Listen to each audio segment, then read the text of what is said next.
അമൃത്സറിലാണ് വിനീതയുള്ളത്. വിനീത, കഴിഞ്ഞ ദിവസങ്ങളിലൊക്കെ നമ്മൾ അവിടുത്തെ കാഴ്ചകൾ കണ്ടതാണ്. ഈ വിദ്യാഭ്യാസ സ്ഥാപനങ്ങൾ തുറന്ന് പ്രവർത്തിക്കുന്ന നിലയിലേക്ക് അങ്ങനെ ഒരു സാധാരണ രീതിയിലേക്കൊക്കെ കാര്യങ്ങൾ എത്തിയിട്ടുണ്ടോ തിരികെ?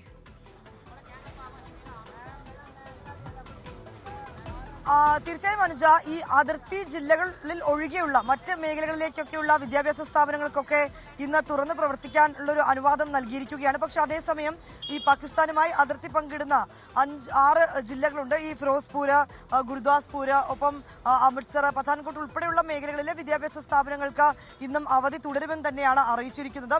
നേരത്തെ മെയ് 8-നൊക്കെയാണ് ഇങ്ങനെ ഒരു അവധിയിലേക്ക് അടക്കം 3 ദിവസം 4 ദിവസത്തെ അവധിയാണ് ആദ്യഘട്ടത്തിൽ വിദ്യാഭ്യാസ സ്ഥാപനങ്ങൾക്കൊക്കെ തന്നെ നൽകിയിട്ടുണ്ടായിരുന്നത്. അതിങ്ങനെ മറ്റ് മേഖലകളിലേക്കൊക്കെ തന്നെ തുടരുകയാണ്. പക്ഷേ അതേസമയം ഈ അതിർത്തി മേഖലകളിലല്ലാത്ത മറ്റ് ഇടങ്ങളിലേക്കൊക്കെയുള്ള വിദ്യാഭ്യാസ സ്ഥാപനങ്ങളൊക്കെ തന്നെ ഇതിനോടകം തുറന്നു പ്രവർത്തിക്കാനുള്ള അനുവാദവും നൽകിയിരിക്കുകയാണ്. നമ്മളിപ്പോൾ നിൽക്കുന്നത് അമൃത്സറിലാണ്. ഇവിടെ ജനജീവിതം പൂർണ്ണമായും ഇതാ സാധാരണ നിലയിലേക്ക് എത്തിയിരിക്കുകയാണ്. ആളുകളൊക്കെ തന്നെ നഗരങ്ങളിൽ കൂടുതൽ സജീവമാകുന്നുണ്ട്. അവരവരുടെ കർത്തവ്യങ്ങളിലൊക്കെ വ്യാപൃതമാകുന്ന കാഴ്ച തന്നെയാണ് നമുക്ക് കാണാൻ കഴിയുന്നത്.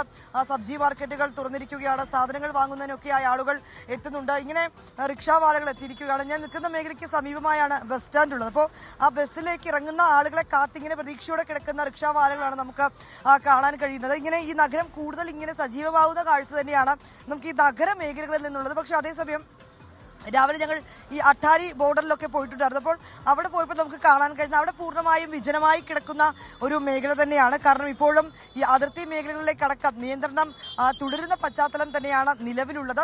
വാഹനങ്ങളോ അല്ലെങ്കിൽ കൂടുതൽ ആളുകളൊന്നും പുറത്തേക്ക് ഇറങ്ങാത്തൊരു സാഹചര്യം തന്നെയാണുള്ളത്. ഇപ്പോഴും അട്ടാരി ബോർഡർ അതിങ്ങനെ അടച്ചു തന്നെയാണ് കിടക്കുന്നത്. കാരണം യാത്രാവിലക്ക് അതിങ്ങനെ തുടരുന്നൊരു പശ്ചാത്തലത്തിലാണ് ഇപ്പോൾ അത്തരത്തിലേക്കുള്ള നടപടി വീണ്ടും ഇങ്ങനെ പുരോഗമിക്കുന്നത്. ഒപ്പം തന്നെ ഈ അതിർത്തി ഗ്രാമങ്ങൾ, അട്ടാരിയാണ് പഞ്ചാബിലെ ഇന്ത്യ പാകിസ്ഥാൻ ബോർഡറിനോട് ചേർന്നുള്ള ഏറ്റവും ഒടുവിലായുള്ള ഇന്ത്യയുടെ ഗ്രാമം അട്ടാരി ഗ്രാമമാണ്. നമ്മൾ അവിടെ പോയി അവിടെയുള്ള ആളുകളുമൊക്കെയായി സംസാരിച്ചിട്ടുണ്ടായിരുന്നു. അതിൽ ഏറ്റവും സാധാരണക്കാരായിട്ടുള്ള ആളുകൾ അവർ ഈ കൃഷിയൊക്കെ ഉപജീവന മാർഗമാക്കി ജീവിക്കുന്ന ആളുകളാണ്. പച്ചക്കറി കൃഷിയൊക്കെ ഈ നിയന്ത്രണ രേഖയ്ക്ക് സമീപമൊക്കെ കൃഷി ചെയ്ത് അവരങ്ങനെ അതിന്റെ വിളവെടുപ്പൊക്കെ ആയുള്ളൊരു കാഴ്ച കൂടി നമുക്ക് ഇന്ന് കാണാൻ കഴിഞ്ഞിട്ടുണ്ടായിരുന്നു. അവർ പറയുന്നത് ഞങ്ങൾക്ക് ആശങ്കയൊക്കെ ഉണ്ടായിരുന്നു. ഏതാണ്ട് 2-3 ദിവസങ്ങൾക്ക് മുൻപ് വരെ ഞങ്ങൾക്ക് ആശങ്കയുണ്ടായിരുന്നു. പക്ഷേ ഇപ്പോൾ ഞങ്ങൾക്ക് പേടിയൊന്നുമില്ല. കാരണം ഈ അതിർത്തികളിൽ നമ്മുടെ ജവാന്മാർ ഉണ്ട്, BSF ഉണ്ട്.